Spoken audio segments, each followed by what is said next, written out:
श्रीदत्तात्रेय द्वादशनामस्तोत्रम्। श्रीगणेशाय नमः। अस्य श्रीदत्तात्रेय द्वादशनामस्तोत्रमन्त्रस्य परमहंसऋषि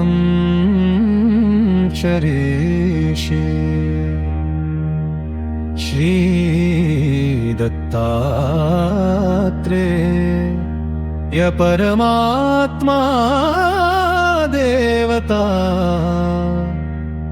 अनुष्टुप् छन्दः सकलकामनासिद्ध्यर्थे जपे विनियोगः।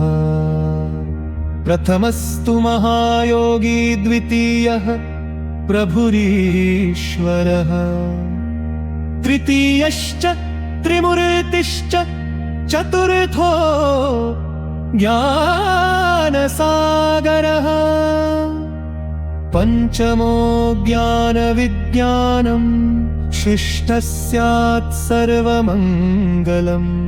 सप्तमः पुण्डरीकाक्षो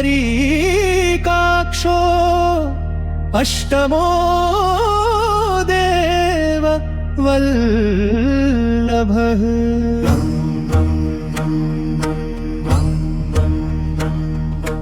नवमो नन्ददेवेशो दशमो नन्ददायकः।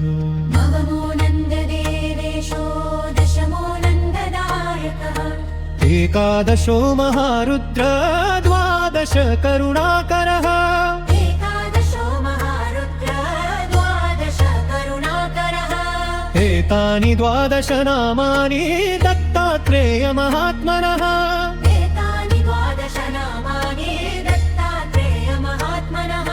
मन्त्रराजेति विख्यातं दत्तात्रेय हरः परः। क्षयोपस्मारकुष्ठादि तापज्वरनिवारणम्। राजद्वारे पथे घोरे सङ्ग्रामेषु जनान्तरे। राजद्वारे पथे घोरे सङ्ग्रामेषु जनान्तरे। गिरे गृहान्तरे गम्ये व्याघ्रचोरभयादिषु। गिरे गृहान्तरे निगम्ये आवर्तने सहस्रेषु लभन्ते वाञ्छितं फलम्। आवर्तने सहस्रेषु लभन्ते वाञ्छितं फलम्। त्रिकालं यः पठेन्नित्यं मोक्षसिद्धिमवाप्नुयात्। दत्तात्रेय सदा रक्षेद्यशत् सत्यं न संशयः।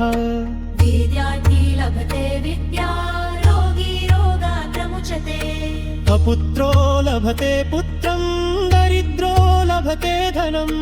दरिद्रो लभते पुत्रं दरिद्रो लभते धनम्। अभार्यो लभते भार्या सुखार्थी लभते सुखम्। मुच्यते सर्वपापेभ्यो सर्वत्र विजयी भवेत्। इति श्रीदत्तात्रेय द्वादशनामस्तोत्रम् सम्पूर्णम्। श्रीदत्तात्रेयार्पणमस्तु।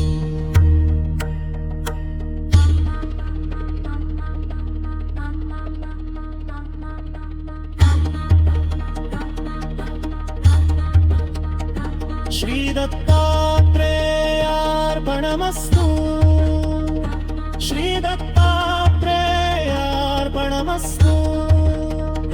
श्रीदत्तात्रेयार्पणमस्तु।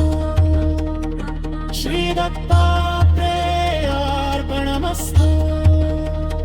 श्रीदत्तात्रेयार्पणमस्तु। श्रीदत्तात्रेयार्पणमस्तु। श्रीदत्तात्रेयार्पणमस्तु। श्रीदत्ता